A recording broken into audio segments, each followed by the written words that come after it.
Hello everyone, साइकोलॉग्स magazine में आपका स्वागत है। भारत की राजधानी दिल्ली, जी हाँ, चांदनी चौक के पराठे वाली गली, इंडिया गेट से लेकर लोटस टेम्पल वाली दिल्ली, लाल किला हो या कुतुब मीनार, दिल्ली हाट की खरीदारी हो या कनॉट प्लेस की चहल पहल, राजधानी दिल्ली जहाँ देश विदेश से लोग भ्रमण करने आते हैं और दिल्ली को अपने दिल में बसाते हैं। आज उसी राजधानी पर धुंध की चादर है, जिसका कारण प्रदूषित वातावरण है। आज हम यह जानने की कोशिश करेंगे, यह समझने की कोशिश करेंगे कि क्या वायु प्रदूषण मानसिक स्वास्थ्य पर नकारात्मक प्रभाव डालता है। आज हमारे साथ इस विषय पर चर्चा करने के लिए मिस गायत्री नारायण, जो कि एक साइकोलॉजिस्ट हैं, हमारे साथ मौजूद हैं। तो आइए हम उनसे चर्चा करते हैं और जानते हैं कि किस तरह वायु प्रदूषण का मानसिक तनाव और उदासीनता पर प्रभाव पड़ रहा है। Hello miss Gayatri Narayan, welcome to Psychologs magazine. Thank you. तो आपने देखा होगा कि दिल्ली की हवाएं आजकल कितनी प्रदूषित हो गई हैं। Exactly. मैं इसी से जुड़े हुए आपसे कुछ सवाल पूछना चाहती हूँ। तो मेरा पहला सवाल आपसे ये है कि खराब एयर क्वालिटी हमारे मानसिक स्वास्थ्य पर कैसा प्रभाव डालती है। Thank you for the question, Suman, and thank you for taking up such an issue. क्योंकि हम सबको पता है कि जैसे एयर पोल्यूशन किस तरह से हमारा शारीरिक परेशानियां हो जाते हैं, जैसे हमारा लिवर में प्रॉब्लम हो सकता है, हमारे रेस्पिरेटरी इश्यूज होता है, ब्रीथिंग प्रॉब्लम्स आ जाता है और कार्डियोवैस्कुलर इश्यूज भी हो जाता है, वो सबको पता है। लेकिन उसका प्रभाव मेंटल हेल्थ में कैसे हो जाता है, उसमें आम जनता की बात छोड़ो, रिसर्च भी एक्चुअली इंडिया में बहुत कम है। तो मैं कैसे मेंटल हेल्थ में असर पड़ता है, तो कई तरह की रीजंस है। एक है कि जैसे हमने बताया, जैसे हमको पता है कि फिजिकल इश्यूज, जैसे मानिए आपको रेस्पिरेटरी इश्यूज आना शुरू हो जाता है, और पहले भी कुछ लोगों को अस्थमा वगैरह है, उन लोगों को भी ज़्यादा दिक्कतें आ जाता है। स्पेशली दिवाली टाइम जैसे कोई सेलिब्रेशन हो जाता है, उसमें पोल्यूशन बढ़ता है, एयर क्वालिटी कम हो जाता है। फिर हमें पता है कि जैसे जोग्राफिकली दिल्ली बहुत कुछ जगह के आसपास है, और वहाँ फसलें जब बर्न करता है तो भी उसका प्रभाव दिल्ली की एयर क्वालिटी में पड़ता है। Sorry, my Hindi is a little bit weak. तो एक रीज़न ऐसा है कि जैसे फिजिकल इश्यूज हो जाता है, तो हमें पता है कि जब हमारा फिजिकल इश्यूज होता है, उसका असर हमारा मेंटल हेल्थ में भी आ जाता है। क्योंकि हमारा अच्छी तरह से ब्रीथिंग न कर पा रहे हैं हम, या कोई मेडिकल बिल ज़्यादा हो रहा है, तो उसकी वजह से उसका प्रभाव मेंटल हेल्थ में आ जाता है। और दूसरे ये है कि हमें पता है कि जब पोल्यूशन ज़्यादा हो जाता है तो लोग बच्चों को मना करते हैं पार्क में जाने के लिए, हमारा मॉर्निंग वॉक कम हो जाता है। तो जैसे हम कमरे में बंद हो जाता है, इसकी वजह से भी तनाव आ जाता है, और उसकी वजह से भी मानसिक परेशानियां आना शुरू करता है। और तीसरा तरीका ये है कि हमने पहले बोला है कि फिजिकल इश्यूज आ जाता है, तो जैसे हमारा लिवर में, जैसे हमारा रेस्पिरेटरी सिस्टम्स पे, लंग्स पे या कार्डियोवैस्कुलर सिस्टम पे असर पड़ता है, वैसे भी हमारा ब्रेन पे भी एयर पोल्यूशन का असर पड़ता है। कैसे? हमें पता है कि जब हम सांसें लेता है तो सांस की वजह से उस जरिया से पर्टिकुलेट मैटर, जो एयर पोल्यूशन ज़्यादा होता है, तो there are different types of particulate matter, 10 and 2.5, तो वो ज़्यादा आ जाता है, तो वो हमारा अंदर जाता है। तो पहले हमारे ब्रेन को ये सब चीज़ों से सुरक्षित रखने के लिए there is a system in our body which is called blood brain barrier. तो जो भी टॉक्सिसिटी हमारा ब्रेन ब्लड पे है, वो ज़्यादा ब्रेन पे नहीं आ जाता है। लेकिन यहाँ कुछ चीज़ें जैसे पार्टिकुलेट मैटर 2.5, ऐसे चीज़ें जो रिसर्चर्स है, जो न्यूरोटॉक्सिसिटी पे रिसर्च कर रहा है या एनवायरमेंटल साइकोलॉजी पे रिसर्च कर रहा है, वो लोग दे हैव फाउंड दैट ये सब चीज़ें हमारा ब्रेन पे आ जाता है, वो बैरियर क्रॉस करता है। तो हमें पता है कि ब्लड से ब्रेन पे आ जाता है तो एक तो इन्फ्लेमेशन हो जाता है, जैसे सूजन जैसा हो जाता है हमारे ब्रेन पे, तो फिर वो टॉक्सिसिटी का एलिमेंट भी आ जाता है। तो इस सब वजह से बहुत सारा मेंटल हेल्थ इश्यूज आना शुरू हो जाता है, जैसे याद कम हो जाना या पढ़ाई में दिक्कत हो जाना, ऐसे बहुत सारा मेंटल हेल्थ इश्यूज आ जाता है। मेरा अगला सवाल है, क्या खराब एयर क्वालिटी किसी तरह की मेंटल हेल्थ कंडीशन को बढ़ावा देती है? इसका हमारे बिहेवियर पहलुओं पर किस तरह का इफेक्ट होता है? एक तो जैसे रिसर्चर्स ने कई तरह की लोगों के कई कई स्टेट्स की या कई कई कॉन्टिनेंट्स पे रिसर्चर्स ने इस बारे में पढ़ाई किया है, and they have found that जब भी एयर क्वालिटी बहुत बुरा हो जाता है तब ये पर्टिकुलर मैटर ज़्यादा होता है, कार्बन मोनोऑक्साइड ज़्यादा होता है, नाइट्रोजन डाइऑक्साइड ज़्यादा होता है। तो जब वो ज़्यादा होता है वहाँ लोगों की डिप्रेशन बढ़ता है, एंग्जाइटी वो बढ़ती है। तो ये दोनों मेंटल हेल्थ इश्यूज पे ज़्यादा प्रभाव आ रहा है। सिर्फ ये भी नहीं, जैसे हमें पता है कि मैंने पहले भी बोला है कि जैसे हमारे बच्चों पे पढ़ने का प्रॉब्लम आता है, हमें पता है कि बच्चों का तो it is their neuro system is immature, वो मैच्योरेशन हो ही रहा है। तो जब बच्चों को एयर पोल्यूशन हो जाता है तो हमें सबको पता है कि क्या क्या शारीरिक दिक्कतें आता है, फिजिकली रेस्पिरेटरी इश्यूज क्या क्या आता है। वैसे ही उन लोगों का जैसे ब्लड ब्रेन बैरियर क्रॉस करके जब शरीर में आ जा ब्रेन पे आ जाता है पोल्यूशंस और पूरा बॉडी सिस्टम पे आ जाता है, तो एक स्ट्रेस रिएक्शन होता है ब्रेन का। तो इसकी वजह से एक स्ट्रेस रिएक्शन की वजह से उन लोगों का कॉग्निटिव प्रोसेस अच्छी तरह से नहीं होता है। तो क्या कॉग्निटिव प्रोसेस मतलब हमें सोचने का या काम करने का, पढ़ाई करने का, उसकी व्यवस्था हमारा ब्रेन पे ही होता है ना, स्पेशली प्रीफ्रंटल कॉर्टेक्स। तो न्यूरोलॉजिस्ट हैव फाउंड दैट ये सब पोल्यूशन की वजह से वो प्रीफ्रंटल कॉर्टेक्स में कुछ दिक्कत आ जाता है। तो उसकी वजह से पढ़ाई में या वो चीज़ें कॉग्निशन पे, जैसे उन लोगों का कॉग्निटिव एबिलिटी पे कमी आ जाता है। जो बच्चे पोल्यूशन पे नहीं है उनसे ज़्यादा, तो पता चलता है कि हम साइकोलॉजिस्ट जब टेस्टिंग करता है तो पता चलता है कि बच्चों को ज़्यादा देर लग रहा है एक टास्क कंप्लीट करने में।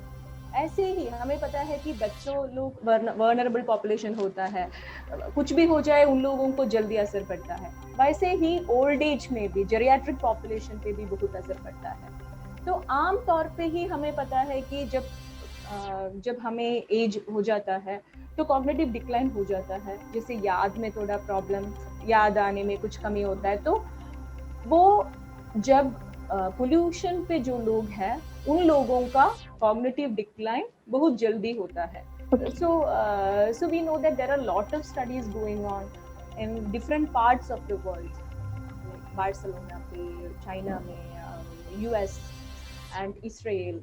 So all these studies have found that एक तो cognitive ability में प्रॉब्लम आ जाता है सब में जो पोल्यूशन पे है। तो वो लोग ह्यूमंस में भी स्टडी किया है, जिन लोग पोल्यूटेड सिटी में रह रही हो या गांव में रह रही हो, उन दोनों पे भी किया है, स्टडीज किया है। और फिर माइस पे किया है, मतलब एनिमल्स पे भी किया है।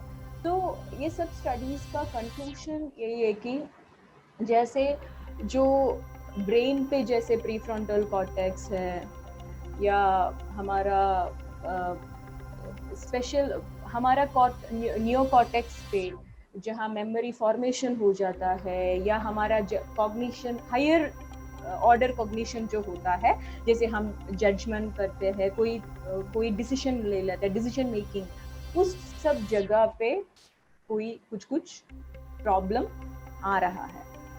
तो वो एक है। दूसरा है कि जो there are studies in women तो जैसे डिप्रेशन जैसा, एंग्जाइटी जैसा, not just in women, old age पे भी, तो लोगों पे, पॉपुलेशन पे, जनरल पॉपुलेशन पे डिप्रेशन और एंग्जाइटी भी बहुत ज़्यादा बढ़ रहा है। तो हमें पता है कि डिप्रेशन जब आता है तो क्या होता है, बहुत चिड़चिड़ापन बहुत बढ़ जाता है, तो मूड हमेशा जैसे लो रहता है, कि हमें फटीग आता है, कि हमें बहुत जल्दी थकान महसूस होता है। तो ये सब की मानसिक भी परेशानियां भी बढ़ जाता है और शारीरिक परेशानियां बढ़ जाता है, इसकी वजह से भी मानसिक परेशानियां बढ़ जाता है। और एक चीज है कि एक दो स्टडीज पे, जैसे इसराइल पे हुआ है या यूएस पे हुआ है, उसमें उन लोगों ने दे हैव फाउंड दैट जैसे सुइसाइड अटेम्प्ट्स, जो लोग खुदकुशी की कोशिश कर रहे हैं, वो भी जब कुछ कुछ जगह पे जब पोल्यूशन ज्यादा होता है, उस समय वो लोग कुछ ज्यादा सुइसाइड अटेम्प्ट्स वहाँ कुछ ज्यादा हुआ है, जैसे स्टडीज बता रहे हैं।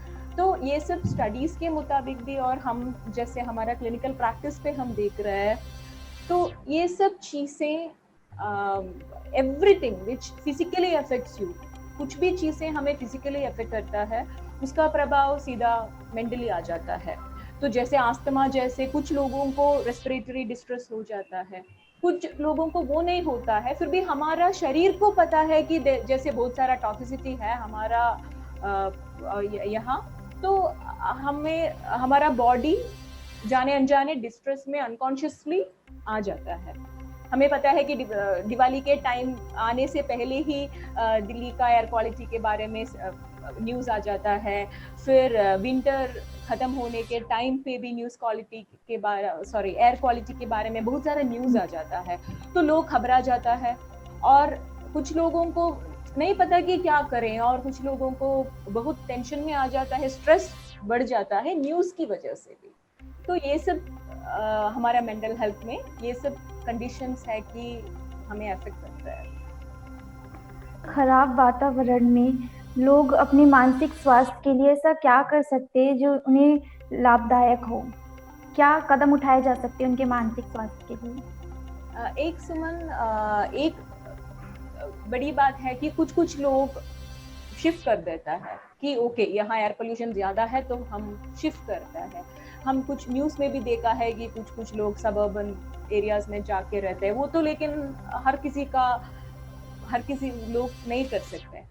तो फिर हम एक जगह पे रहकर उसका क्या क्या कर सकता है। एक चीज यही है कि जो सारा एनवायरमेंटल साइकोलॉजिस्ट ने देखा है, वो यही है कि मोर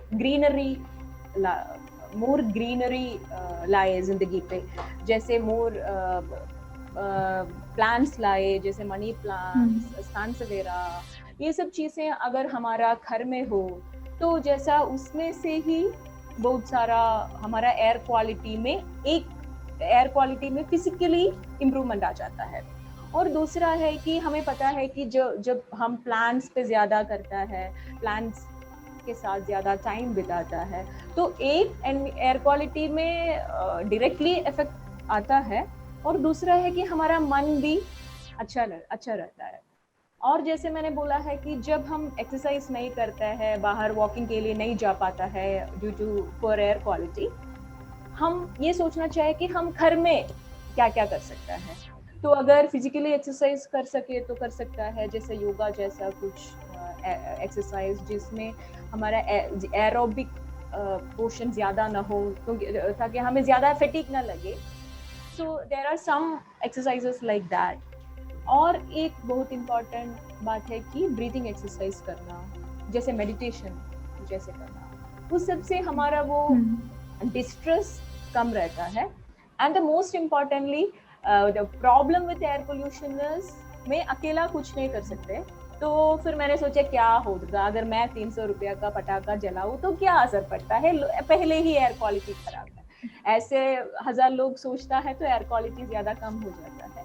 तो एक चीज हमारा घर में, जैसे बालकनी में बहुत ज्यादा पौधे या trees, you can bring greenery to your balcony. And there are some initiative and community initiative in places like Singapore, like vertical gardening. तो ऐसा सोचिए कि इलाके में, like if you have some society, you know, the apartment or residents association society, सब लोग मिलके बात कर सकता है और सब लोग मिलके कोई प्लान कर सकता है, कोई प्रोजेक्ट कर सकता है, because it helps us and the children, our future also. So एक कम्युनिटी प्रोजेक्ट हो जाता है, तो एक तो we can make a difference individually, even if it is 300 rupees crackers हो, या making even at least 2 plants near our bedside, it itself makes a difference, right? Like small things makes a difference.